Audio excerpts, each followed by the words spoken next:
सज्जनों और देवियों,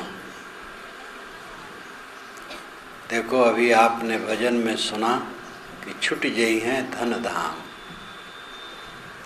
देह का भी चित्रण किया गया, शरीर बूढ़ा हो गया, जर्जर हो गया और अंत में छूट भी जाएगा। और शरीर छूट जाएगा तब क्या रह जाएगा? तो यहाँ हमारा सहारा क्या है, ये सोचना चाहिए। जैसे कोई भूसी पछोरे फटके तो भूसी उड़ जाए, कुछ रहेगा नहीं। चावल के साथ भूसी हो तो पछोरने पर चावल रह जाएगा और भूसी उड़ जाएगी। लेकिन केवल भूसी भूसी हो तो क्या रह जाएगा? अगर सब छूटने वाला ही है तो कुछ रहने वाला नहीं। क्या कुछ रहने वाला भी है? सतगुरु कबीर ने कहा है, कहें कबीर सारी दुनिया बिनसे रहे राम अविनाशी हो। सारी दुनिया विनसती है लेकिन राम अविनाशी है, वो नहीं विनसता। सारी दुनिया का मतलब है अपनी अपनी मानी हुई दुनिया। सबकी दुनिया अलग अलग है। हमारे पिता की दुनिया अलग थी, पितामह की अलग थी, और उनकी दुनिया गायब हो गई। ये पूरी दुनिया तो अपने ढंग से चलती रहती है। ये चाँद सूरज पृथ्वी नक्षत्र तारागण सारा विश्व प्रपंच परिवर्तनशील होते हुए निरंतर चलते रहते हैं। अपनी अपनी दुनिया मिटती है, राम नहीं मिटता। कबीर साहब राम शब्द से कहते हैं, दूसरे शब्द से भी कहा जा सकता है, क्योंकि शब्द तो भिन्न देश और काल में निर्मित होते हैं। मुसलमान राम शब्द से नहीं कह सकते हैं, जैन भी राम शब्द से नहीं कहते हैं, बौद्ध भी नहीं कहते हैं, वेद के ऋषि लोग भी नहीं कहते हैं राम शब्द से। 6 शास्त्रों के ऋषि भी राम शब्द से नहीं कहते हैं, और उपनिषद के ऋषियों ने भी राम शब्द का प्रयोग नहीं किया है। राम शब्द का प्रयोग अध्यात्म के रूप में ज़्यादा से ज़्यादा 1000 वर्षों से प्रचलित है, उसके पहले नहीं। पूरी वाल्मीकि रामायण में कहीं नहीं लिखा है कि राम नाम जप और राम की पूजा करके कल्याण होता है, कहीं नहीं लिखा है। 1000 वर्ष से अभी राम शब्द का जोर पड़ा। भिन्न भिन्न संप्रदायों में भिन्न भिन्न शब्द का जोड़ रहता है, तो शब्द तो अलग अलग बनते हैं, लेकिन वस्तु नित्य होती है, तो शब्द से कोई फर्क नहीं पड़ता। जैसे पानी, भारतवर्ष के लोग पानी पीते हैं, लेकिन भारत में ही बंगाल में लोग पानी नहीं पीते हैं, जौल पीते हैं। वो जल को जौल खींच करके कहते हैं, पानी कभी नहीं कहते। ट्रेन में मैं चल रहा था तो एक बच्चा कहा पानी, तो मैंने कहा पानी नहीं, जौल जौल। अपनी भाषा में श्रद्धा दिलाने के लिए बच्चे से कही जौल। अंग्रेज लोग वाटर पीते हैं, पानी नहीं पीते हैं, जल भी नहीं पीते हैं। अरब वाले आब पीते हैं, और हमारे पूर्वज आप पीते थे। आप अब भी कहा जाता है आप नाम पानी, लेकिन पानी वही है। पानी शब्द कब से प्रचलित हुआ? संस्कृत साहित्य में कहीं पानी नहीं, जल है, आप है। पान से पानी कहा जाने लगा। पान है, संस्कृत साहित्य में पान है। पान का मतलब पीना। इसलिए पानी शब्द शुरू हो गया। तो शब्द तो नए नए बनते हैं, लेकिन वस्तु नित्य रहती है। और शब्द कोई कुछ कहे, मुसलमान लोग अल्लाह कहते हैं, हम लोग अल्लाह नहीं कहते हैं। लेकिन कबीर साहब ने कहा अल्लाह राम जियो तेरी नाई। उनका व्यापक दृष्टिकोण था। वो शब्द को पकड़ करके बैठे रहने की राय नहीं देते थे। वे कहते थे भाई रे दुई जगदीश कहाँ ते आया, कहो कोने बोराया, अल्लाह राम करीमा केशव हरि हजरत नाम धराया। दो जगदीश कहाँ से आ गए, दो परमात्मा के कहाँ से आ गए, अल्लाह राम करीम केशव हरि हजरत। तो अल्लाह राम शब्द है, तथ्य में अंतर नहीं। एक ऐसा तत्व है सबका अपना आपा, जो उससे कभी अलग नहीं होता है, उसका पता लगाना चाहिए। और जीवन भर हम जिसमें चिपके रहते हैं वो हरदम गलता है, बदलता है। सारे मोह का आधार शरीर है और शरीर क्षण क्षण बदलता है। तो हमारे हाथ में क्या रह जाएगा? वो कहानी आपको याद होनी चाहिए कि एक सेठ के यहाँ एक महात्मा आए और कहे कि हम 1 महीना रहना चाहते हैं। तो सेठ के कमरे बहुत थे, किराए पर उठते थे। और उन्होंने सोचा होगा महात्मा भी किराए से रहना चाहते होंगे, तो एक कमरा बता दिया कि एक कमरा अमुक नंबर का है, चाबी दे दिया कि जाओ रहो। चले गए, उस कमरे में 1 महीना रहे। 1 महीना के बाद जब चलना चाहे वहाँ से तो जा करके चाबी दिए सेठ को और कहे मैं जा रहा हूँ। सेठ ने कहा 5 रुपया किराया। उन्होंने कहा मेरे पास रुपए तो नहीं हैं। कहे रुपए नहीं तो रहे क्यों, हम रुपए ले करके रहेंगे। हम साधु महात्मा नहीं मानते। साधु महात्मा मानने वाला सेठ कहीं होता है? पैसा पैसा बटोर के सेठ हुआ जाता है। तो महात्मा जी बड़े चक्कर में पड़ गए। तो उन्होंने एक युक्ति निकाली। उन्होंने कहा देखो मेरे पास एक सुई है, कपड़े फट जाते हैं तो इससे मैं सिल लेता हूँ, फिर ले लूँगा मैं, ये सुई रख लो, जब मरना तो लेते आना इसको। यमराज जहाँ बैठते हैं दाहिने तरफ स्वर्ग का फाटक है और बाएं तरफ नरक का फाटक है, और बीच में वो बैठते हैं। मैं वहीं रहूँगा। अब आपको देखूँगा, अगर सुई तो मैं समझ जाऊँगा वही सेठ है। तो अगर नरक का भी नंबर आपका होगा तो स्वर्ग के दरवाजे में मैं प्रवेश करवा दूँगा। सेठ बहुत खुश हुआ। 5 रुपये में स्वर्ग का टिकट मिले, कौन नहीं खरीदेगा। खुश हो गया। अपनी डिबियम रखा गया। पत्नी से कहा सुनती हूँ, कहे क्या है? तो बताया बहुत बड़ी खुशखबरी लाया हूँ। पत्नी ज़्यादा समझदार थी। कहे तू बेवकूफ़ है, हम लोग मरेंगे तो शरीर यहीं रहेंगे, हाथ यहीं रहेंगे, सुई लेकर के चलेंगे कैसे? वो साधु नहीं है, धोखेबाज है, पकड़ो। सेठ दौड़ा। महात्मा चले गए थे 2-4 फरलांग। कहे महाराज आप बहुत धोखेबाज आदमी हैं, हमें तो आप फंसा दिए थे, लेकिन पत्नी ने सुझाया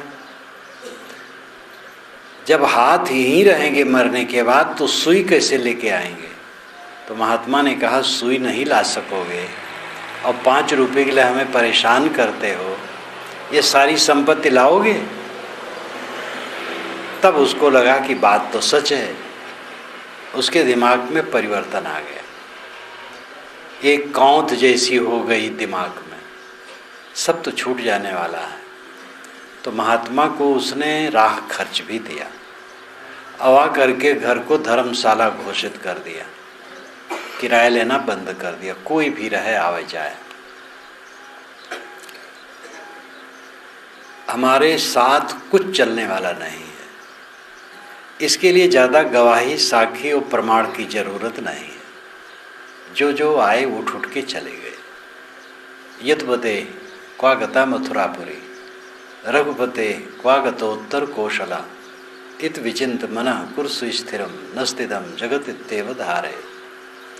यदुपति श्री कृष्ण महाराज के मथुरा का ऐश्वर्य कहाँ गया? रघुपति श्री रामचंद्र जी के उत्तर कौशल का ऐश्वर्य कहाँ गया? आप लोग अपने विषय में विचारें, आप क्या करना चाहते हैं? बड़ी बड़ी विभूतियाँ। एक ने एक से पूछा कि रामायण महाभारत और 18 पुराण क्यों बने? उत्तरदाता ने कहा यदुवंश, कुरुवंश, पुरुवंश, रघुवंश, इनके केवल नाम शेष हैं आज और कुछ नहीं। इनका इतिहास जहाँ पर केंद्रित है वहाँ खोदने पर कुछ मिलता भी नहीं। तो हम लोगों का क्या रहेगा? यह बताने के लिए ये सब लिखे गए हैं। इसलिए बड़े प्रमाण की जरूरत नहीं है। जितने लोग आज हैं दुनिया में, 100 वर्ष के बाद इसमें एक भी व्यक्ति नहीं रहेगा और उसका अपना कुछ नहीं रहेगा। इसलिए साफ है कि मेरा कुछ नहीं, लेकिन मेरा अपना एक ऐसा अस्तित्व है जिसको केंद्रित करके हम बाहरी चीज़ों को अपनाना चाहते हैं। वह है आत्मा, स्वयं मैं हूँ। अगर मैं न हूँ तो कौन सोचता है? सोचने वाला कौन है? शंका जो मुझे होती है, शंका करने वाला ही कोई न हो तो शंका कैसे हो? दूसरे पर शंका हो सकती है, खुद पर शंका नहीं। मैं हूँ कि नहीं, इसमें कोई शंका नहीं, मैं तो हूँ। ईश्वर है कि नहीं, इसमें दो मत हो सकता है, लेकिन मैं हूँ कि नहीं, इसमें दो मत नहीं, मैं तो हूँ। कुछ लोग कहेंगे ईश्वर है, कुछ लोग कहेंगे ईश्वर नहीं है। लेकिन कहोगे तुम हो कि नहीं, कौन कहेगा मैं नहीं हूँ? तो मैं तो है ही। उस मैं का पता लगाना चाहिए। मैं कौन है? मैं खाता हूँ, मैं आता हूँ, मैं जाता हूँ, मैं ये काम करूँगा, मैं ये काम नहीं करूँगा, ऐसा आदमी दिन भर करता रहता है। लेकिन मैं का उसे पता ही नहीं है कि मैं कौन हूँ। सदगुरु ने कहा है बंदे कर ले आपने बेरा, आप जियत लख आप ठौर कर मुए कहाँ घर तेरा। यही अवसर नहीं चेते हो प्राणी, अंत कोई नहीं तेरा। कहें कबीर सुनो हो संतो कठिन काल को घेरा। अय बंदे तू अपने आप का निबेरा कर ले, अपने आप को छुड़ा ले। उलझन में पड़ा है। जन्म जब से लिया है तब से क्या पाया है? दुख के सिवा कुछ नहीं पाया। दुख दुख दुख, थपेड़े थपेड़े थपेड़े। अपने आप को दुखों से छुड़ा ले, बंदे कर ले आप निबेरा। आप जियत लख, जीते जीते अपने को लग कि तू कौन है, मैं कौन हूँ। सबको जाना, मैं को नहीं जाना। सबको पाने की चेष्टा रही, मैं को पाने की चेष्टा नहीं रही। और जितना जो कुछ पाया खोता गया, और मैं कभी मैं से नहीं खोया। मुझे याद है कि बचपना मेरा चला गया, शिशुपन की तो याद नहीं है। आप लोगों को भी अपने शिशुपन का याद नहीं होगी। शिशुपन एकदम अबोध अवस्था, शिशुपन की याद नहीं, मुझे याद नहीं है, और ऐसा मैं मानता हूँ किसी को याद नहीं। लेकिन बालकपन की याद है। उस समय की मुझे याद है जब धूल का दाल भात कढ़ी सब्जी बनाई जाती थी। बच्चे बच्चे सब बस कहीं खेलने लगे तो ठीकरा ले आवें थोड़ा, और उसी में धूल थोड़ा थोड़ा रख दें और पकावें, और पक गया भाई अब चलो भोजन करो। तो सब बच्चे जो चार छारा हैं बैठे, उनके सामने एक एक पत्ता रख दिया जाए और वही धूल परोस दिया जाए। तो धूल सब अब खाएं क्या, तो झूठे झूठे नाटक करे रहे, जीभ को हिलावें और धूल तो खाएं नहीं, और उठें खाने का नाटक करके तब डकारें कहें अरे भाई कढ़ी बड़ी अच्छी बनी थी, मैंने खूब खा लिया। तो कोई कहा भात बहुत बढ़िया रहा, मैं ज़्यादा खा लिया। इस प्रकार डकारते थे।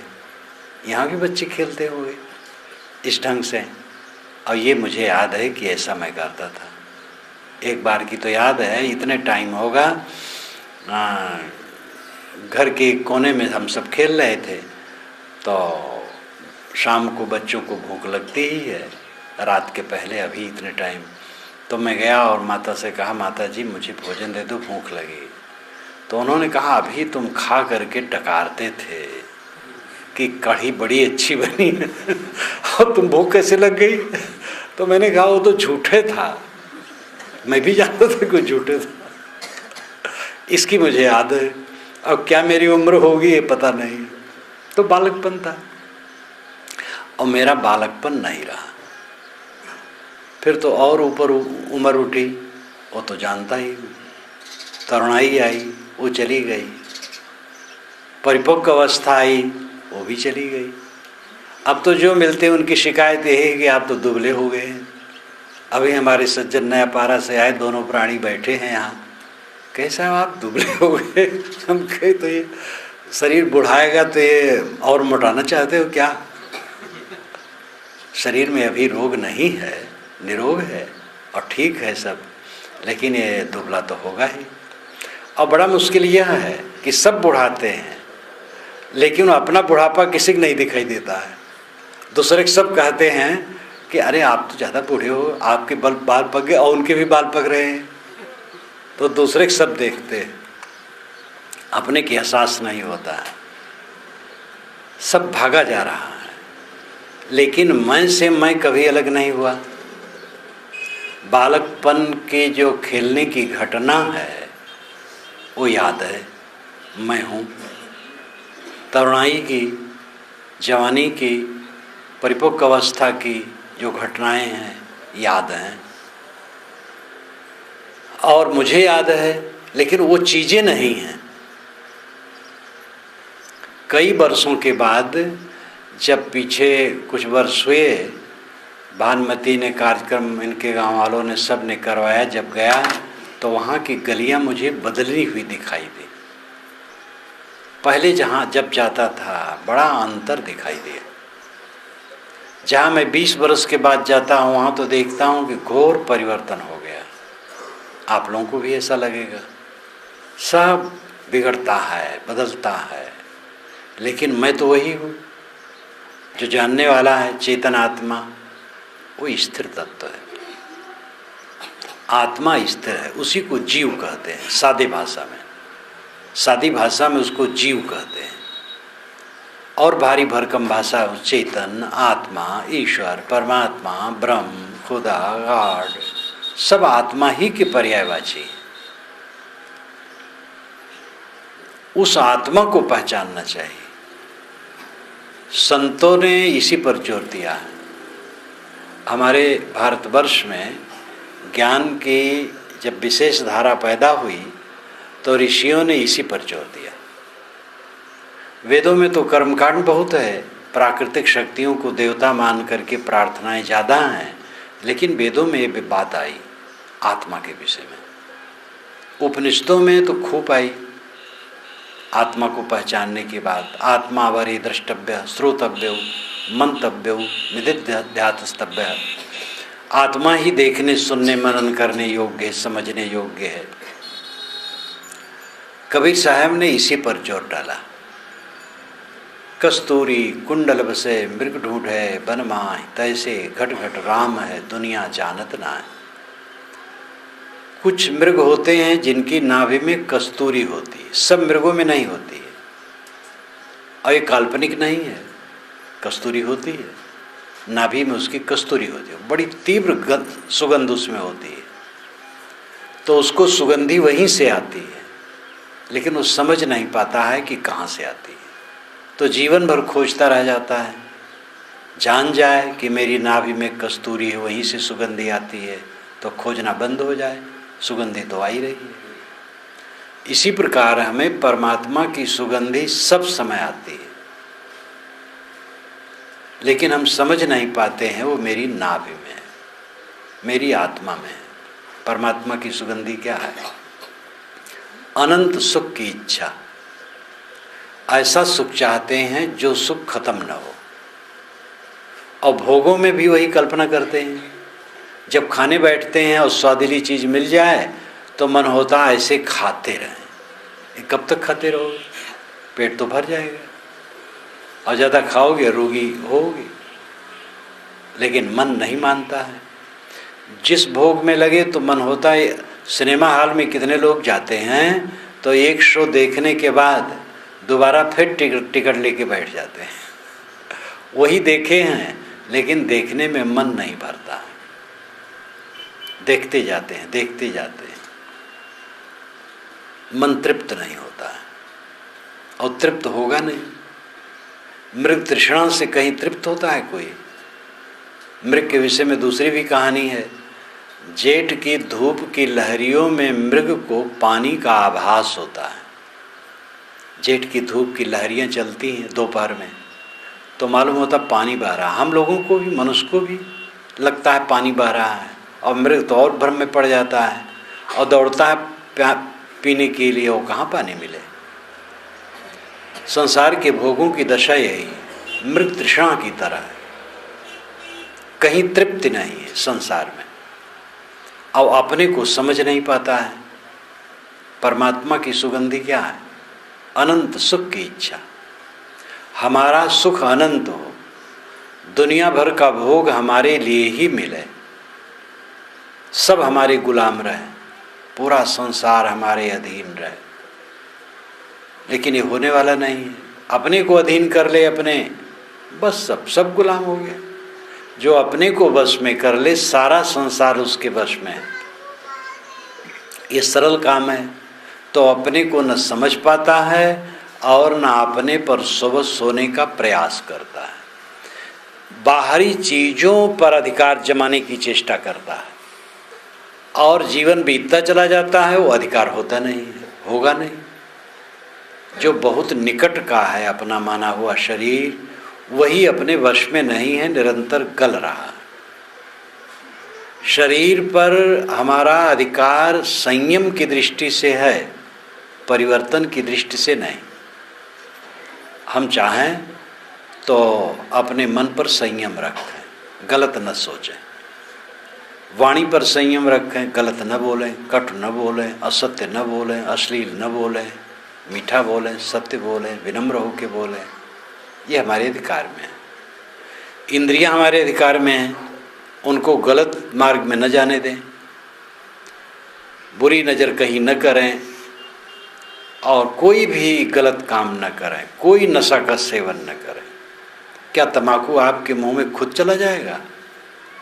इसमें तो गुड़ाखू घिसने वाले भी बैठे होंगे, गुटखा खाने वाले भी बैठे होंगे, बीड़ी पीने वाले, सिगरेट पीने वाले भी बैठे होंगे।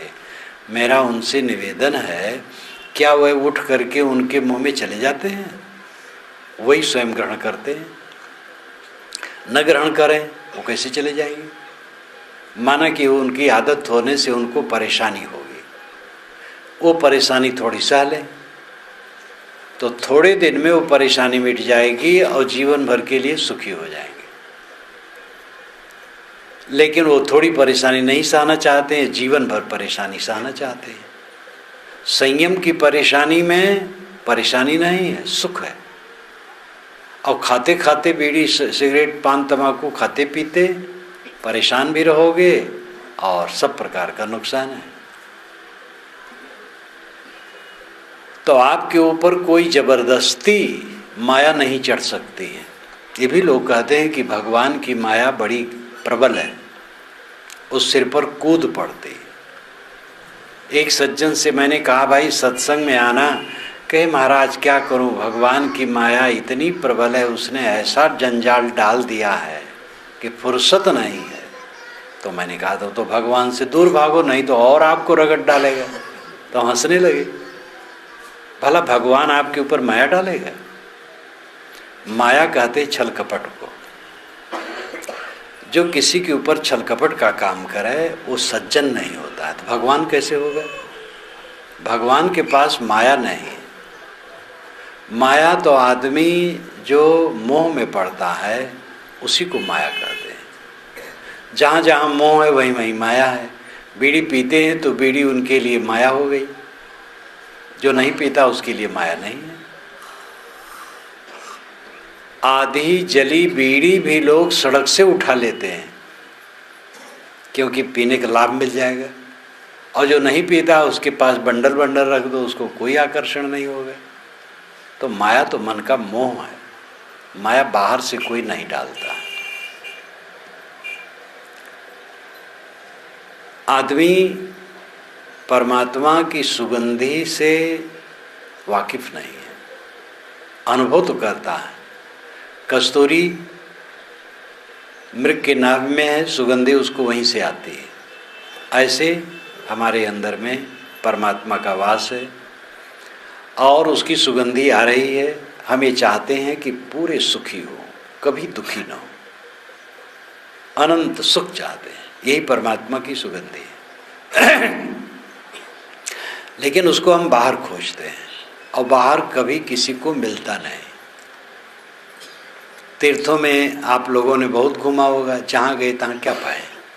पानी है, पत्थर है, मकान है, मंदिर है, मूर्तियाँ हैं, नदियाँ हैं, पंडे हैं, पुजारी हैं। कहीं परमात्मा को पाए? और परमात्मा अगर है तो प्राणियों में है, तो यहाँ भी है, यहाँ भी है, वहाँ भी है।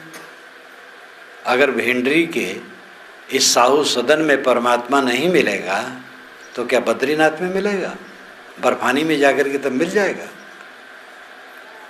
सत्य ही परमात्मा है और सत्य से देश काल की दूरी नहीं होती है, ये ध्यान दीजिए।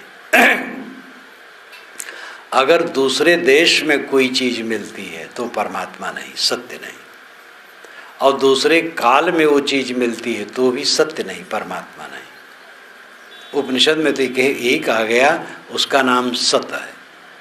सत सर्वोपरि शब्द है, इसलिए कबीरपंथियों में सतनाम कहा जाता है। और ये वैदिक साहित्य में भी आता है, मंत्र विनियोग में भी आता है। ओम भूर ओम भो ओम ज ओम सना हो, ओम भूर ओम भो ओम तपः जना, और सत्यम, अंतिम में सत्यम कहा जाता है। फिर सत्यम के बाद कुछ नहीं। तो सत्य सर्वोच्च है और सत्य ही परमात्मा है और आपके अंदर में विद्यमान है। आपका होना ही परमात्मा का होना है। अपने को समझें, अपने में लौटें, अपने में संतोष प्राप्त करें, और उसके लिए जरूरी है मन को, वाणी को, इंद्रियों को खंगारें। खंगारना, प्रक्षालना, धोना, सुधारना, ये काम करें। दो काम करना है, समझ और परिष्कार। समझे ठीक से और धोएं ठीक से। समझे बिना जिंदगी बीत जाएगी, जहाँ के तहाँ रहेंगे। समझ गए लेकिन धोए नहीं, सुधारे नहीं, तो समझ क्या काम करेगी? समझ सही हो और आचरण सही हो, तब कल्याण होता है। अलग जो हम परमात्मा या सत्य खोजते हैं, मैंने शुरू में कहा था कि मेरा कुछ नहीं रह जाएगा। जीवन में ही इसको अनेक बार देख चुका हूँ। जब से जन्म हुआ, होश में आया, जो कुछ मिला वो सब खारिज होता चला गया। जो मिलता है छूट जाता है। एक दिन भरभरा करके पूरा शरीर छूट जाएगा। जैसे कोई जीर्ण मकान हो और जब जीर्ण होते होते एक बार अर्रा करके गिरे, तैसे शरीर एक दिन अर्रा करके गिर पड़ेगा और सब खो जाएगा। कबीर यह तन कुंभ है, लिए फिरे थे साथ, टपका लागा फुट गया कछु न आया हाथ। साहब कहते हैं शरीर मिट्टी का कच्चा घड़ा है, हाथ में लेके घूम रहे थे, ठोकर लग गया, गिर पड़ा, हाथ में कुछ नहीं रह गया। ऐसे ये दशा होगी, कुछ नहीं रहेगा। उसके पहले उसका हमें पता लगा लेना चाहिए जो है और जो हमसे कभी नहीं छूटता है। जो है और हमसे कभी नहीं छूटता है, उसकी हमें याद भी नहीं है, समझ भी नहीं है। और थोड़ी जो समझ भी हो गई है तो तो उसके प्रयत्न में लोग लगते नहीं। प्रयत्न में लगने वाले धन्य हैं। जो साथ नहीं रहने वाला है, छूट रहा है, छूट के रहेगा, उसी में हम चिपके हैं। शरीर, शरीर संबंधी प्राणी पदार्थ, ये छूट के रहेंगे। रात दिन छूट रहे हैं।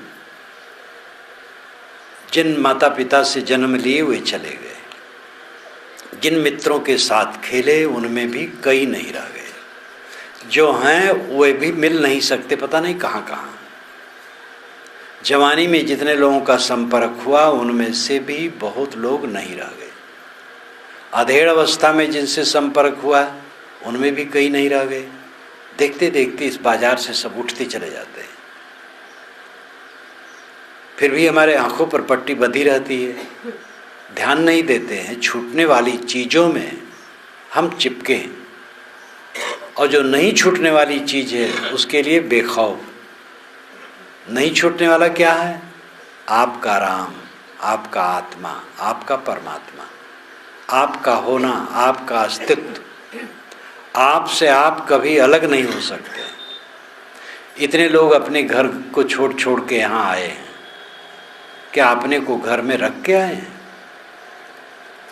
भले आप अपनी जेब से पैसा रहा हो तो उसको निकाल के पेटी में रख दियो, अतिरिक्त कपड़े रहे हों तो उसको रख दियो, लेकिन अपने को घर में रख करके आने की कोई गुंजाइश नहीं। हम यहाँ से कहीं अलग चले जाएं, बम्बई चले जाएं, कलकत्ता चले जाएं, चीन चले जाएं, रूस चले जाएं, तो भी अपने को रख करके नहीं जा सकते, साथ ही लेके जाना होगा। अपने से अपना अलग होता ही नहीं है कोई। जो मैं तत्व है, आत्म तत्व है, वो अपने से कभी अलग नहीं होता। जागृत अवस्था भर हम कहते रहते ये काम करूँगा, ये काम नहीं करूँगा, ये देखूँगा, ऐसा होगा, वैसा होगा। सपने में जाते हैं तो सपने में भी मैं रहता हूँ, गाढ़ी नींद में जाता हूँ तो गाढ़ी नींद में भी मैं रहता हूँ, और जाग के कहता हूँ मैं सुख से सोया। सब अवस्था में जो स्थिर तत्व है वो मैं तत्व है, आत्म तत्व है। मैं कौन हूँ एक छोटी सी पुस्तक है, और इसमें बैठे हुए लोग तो कई लोग उसको पढ़े होंगे, जो नहीं पढ़े हों पढ़ें। छोटी सी पुस्तक है, मैं कौन हूँ। जीवन बीत गया, मैं को नहीं जाना। सबको जाना, मैं को नहीं जाना। सबको पाने की चेष्टा की, मैं को पाने की चेष्टा नहीं की। जीवन कितना धोखा है। दिया तले अंधेरा, अपने ही का खौफ नहीं। एक कवि ने बड़ा सुंदर कहा है, रूह और जिस्म का रिश्ता भी अजीब है, जिंदगी भर साथ रहे लेकिन तौरुफ न हुआ। जिस्म और रूह, जिस्म शरीर, रूह आत्मा। आत्मा और देह का संबंध अद्भुत है। जिंदगी भर दोनों साथ रहे लेकिन परिचय नहीं हुआ। तौरुफ, पहचान, परिचय। जिंदगी बीत गई, अपने आप की पहचान नहीं हुई। दुनिया भर को पहचाने, दादा दादी, नाना नानी, काका मामा मामी, न मालूम क्या क्या पहचाने, अपने को नहीं पहचाने। ये कितना बड़ा धोखा है। इसीलिए सब कुछ पाते हुए भी हम दुखी रहते हैं, क्योंकि जितना प्राप्त होता है वो छूटने वाला होता है। छूटने वाली वस्तुओं में सदैव भय लगा रहता है और दुख बना रहता है। जो स्थिर तत्व है उसका ज्ञान ही नहीं है। आपन पो आप ही बिसरो, जैसे स्वान कांच मंदिर में भरमित भूस मरो। एक कुत्ता कांच मंदिर में गया, चारों तरफ अपना प्रतिबिंब देखा तो समझाए दूसरे कुत्ते हैं, भूखने लगा, भूख भूख के मर गया। वैसे हम बाहर परछाई अपनी मान्यताओं में भूख भूख के मरते हैं। अपने आपनपो को, अपने सत्व को, अपने महत्व को, अपने तत्व को हम खुद भूल गए हैं। मैं तन हूँ, मैं नहीं तन हूँ ज्ञान कहाई। कहें राम सुन लक्ष्मण भाई, मैं नहीं तन हूँ ज्ञान कहाई। राम लक्ष्मण भाई से कहते हैं, अरे भाई लक्ष्मण, मैं तन नहीं हूँ, शरीर नहीं हूँ, मैं आत्मा हूँ, ये ज्ञान कहलाता है। अपने आप को पहचानो, अपने आप में लौट आना, अपने आप में तृप्त होना जीवन का परम फल है। आत्म ज्ञान, आत्म संयम और आत्म संतोष, ये 3 काम करना चाहिए। पहले तो आत्म ज्ञान होना चाहिए। ये समझें कि जो मैं कहने वाला है वो देह नहीं है, देह मिट्टी का पिंड है और उसमें आत्मा, चेतन, रूह, जीव, सोल, अनेक शब्दों में जिसे कहते हैं वो विद्यमान है। आत्मा मैं हूँ, मैं देह नहीं हूँ। देह नश्वर है, आत्मा अविनाशी है। देह पर है, आत्मा स्व है। स्व और पर, ये अध्ययन के 2 विषय हैं। स्व नाम खुद, पर नाम दूसरा। दूसरा जड़ जगत है और स्व आत्मा है। अपने को आत्मा समझो, देह नहीं, चेतन, अविनाशी, निर्विकार, निर्मल। आत्मा का स्वभाव निर्मल है। आप आत्मा है, देह नहीं। काम विकार आता है, आप में नहीं है। अगर आपके स्वरूप में काम विकार हो तो हर समय रहे, क्योंकि जो जिसका स्वरूप होता है उससे कभी अलग नहीं होता है। लेकिन काम विकार आया और चला गया, इसलिए काम विकार आपके स्वरूप में नहीं है, वो बादल की तरह है, आया गया। क्रोध आया, क्रोध आया, जब क्रोध आता है तो पूरा नरक हो जाता है। वही क्रोध जीवन भर कैसे रह सकता है? और शांति में आदमी जीवन भर सुख से रह सकता है। आपका स्वरूप क्रोध होता तो क्रोध आपके लिए दुखदायी न होता, ये भी ध्यान दो। जो अपना स्वरूप होता है वो विपरीत नहीं होता। जो वस्तु का गुण होता है, गुण उस वस्तु का विरोधी नहीं होता है। आग को आग कहीं जलाती है, आग तो आग रूपे है। आत्मा निर्मल है, उसमें मल नहीं है, मल बाहर से आता है।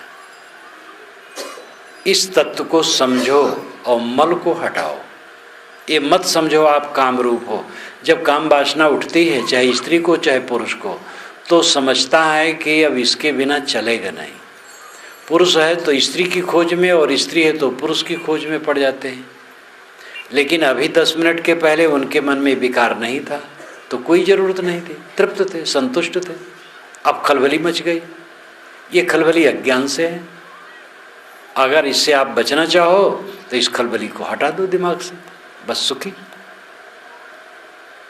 काम एक झकझोर, क्रोध एक झकझोर आपके चित्त में आया और गया। लोभ, कभी कभी लोभ हो गया किसी की वस्तु देख करके, तो मन होता है कि ये वस्तु हमें दे दे। लेकिन वही जब चित्त से उतर गया तो कोई बात नहीं। कभी कभी आपके मन में होता है, कहीं सुन लिए या मान लिए कि अमुक ने आपको खराब कहा है, तो आपके मन में क्रोध आ गया और हुआ मिलेगा तो उसको मैं अच्छी तरह से लताड़ूंगा। लेकिन नहीं मिला एक दिन तो मन में होता, अरे क्या कहूँगा, कहा होगा। मन में परिवर्तन आ गया। जब कभी मिलेगा तो विचार करके बात करूँगा, भाई क्यों आपने कहा था। कई दिन बीत गए, वो मिला भी तो सोचते अरे कहा होगा, फिर कहेगा तब कहूँगा, अब नहीं कहूँगा। मन बदल गया और उसी समय बेग में जाते कहते तो झगड़ा हो जाता। तो क्या है? एक मन का गर्दा गुब्बार है। जितने विकार मन में आते हैं वो आपका स्वरूप नहीं, वो बादल की तरह है। इस चीज़ को समझें और ये समझ करके ये समझें कि इन विकारों से अपने को हम अलग रख सकते हैं। अगर क्रोध आए तो उस समय न बोले तो बड़ा ही तो, अब क्रोध में अंडबंड निकल जाएगा तो पीछे पछताना पड़ेगा। इसलिए किसी से अगर क्रोध में उल्टा पलटा निकल गया है तो आप अमर्ष न करें। जिसके मन वाणी से क्रोध में वचन निकलता है, अधिकतम लोग वो स्वयं गलान में डूब जाते हैं कि मैंने गलत किया। तो आप उनको बुरा न माने, वो अपने आप सुधार लेंगे। हम दुखी हैं, आप दुखी हैं, क्योंकि हमारे पास मन है, आपके पास मन है, और सबके पास अनादिकाल के संस्कार हैं, इसलिए सब दुखियां हैं जीव। और समझदार आदमी इसीलिए किसी को दुख नहीं देता है, अपने को संभालता है। ये मैं प्रायः कहा करता हूँ कि सबके अंदर से जहर निकलता है, दूसरे के उबले हुए जहर को सहलो और अपने जहर को मारो, यही साधना है। घर में 4 लोग हैं, सबके अंदर में जहर है, तनिक तनिक बात में अहंकार बस कटु निकल जाता है, ईर्ष्या हो जाती है, अपने सुख की ज़्यादा कामना होती है तो दूसरे की उन्नत देख करके ईर्ष्या हो जाती है। और इसी प्रकार लोभ, क्रोध, काम, मोह, अनेक प्रकार की बुराइयां हैं। असूया दोष बहुत सूक्ष्म है।